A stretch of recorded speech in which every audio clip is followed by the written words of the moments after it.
Third story of David and Goliath. In the ancient hills of Judah, the sun rose over a battlefield where a great and terrifying spectacle awaited.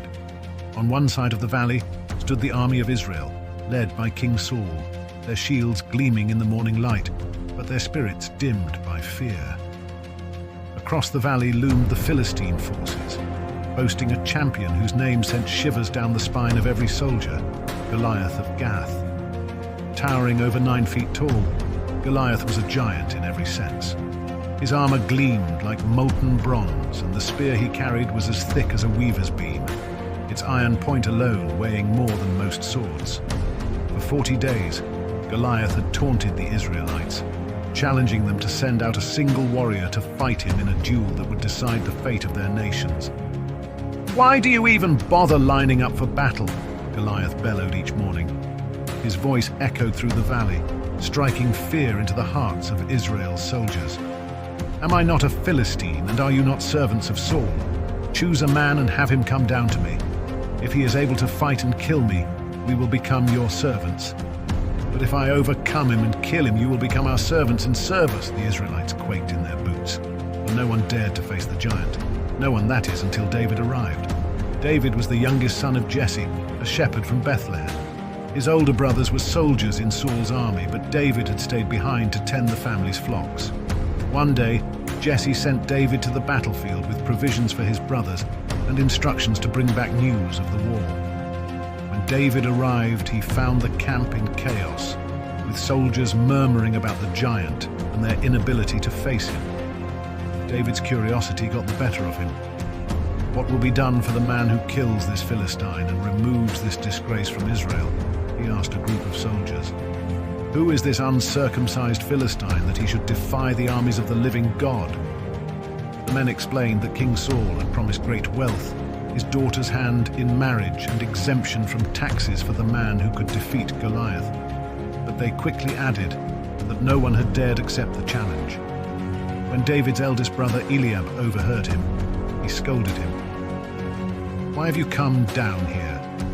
And with whom did you leave those few sheep in the wilderness? I know how conceited you are and how wicked your heart is. You came down only to watch the battle." David stood his ground. "Now, what have I done? Can't I even speak?" Turning from Eliab, he repeated his questions until word reached King Saul. Saul summoned David, and the young shepherd stood before him with fire in his eyes. "Let no one lose heart on account of this Philistine. Your servant will go and fight him." Saul looked at David and shook his head. "You are not able to go out against this Philistine and fight him. You are only a young man, and he has been a warrior from his youth." But David was undeterred. "Your servant has been keeping his father's sheep. When a lion or a bear came and carried off a sheep from the flock, I went after it, struck it, and rescued the sheep from its mouth. When it turned on me, I seized it by its hair, struck it, and killed it. Your servant has killed both the lion and the bear. This uncircumcised Philistine will be like one of them, because he has defied the armies of the living God.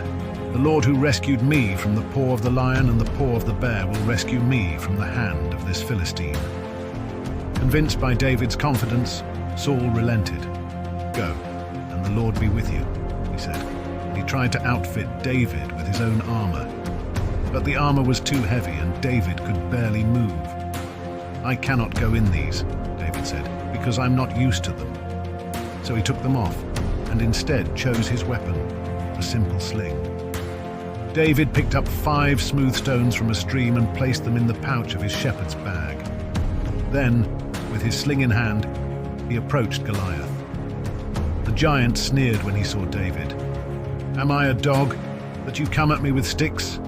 he roared, cursing David by his gods. "Come here, and I'll give your flesh to the birds and the wild animals." David, unfazed, replied, "You come against me with sword and spear and javelin. But I come against you in the name of the Lord Almighty, the God of the armies of Israel, whom you have defied. This day the Lord will deliver you into my hands, and I'll strike you down and cut off your head.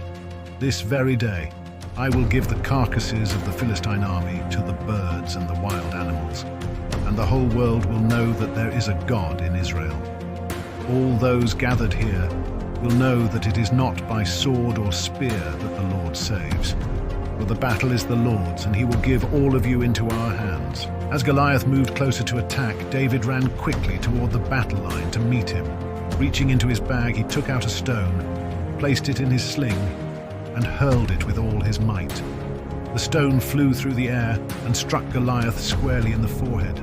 The giant stumbled, his massive frame swaying for a moment before he collapsed face first to the ground with a thunderous crash.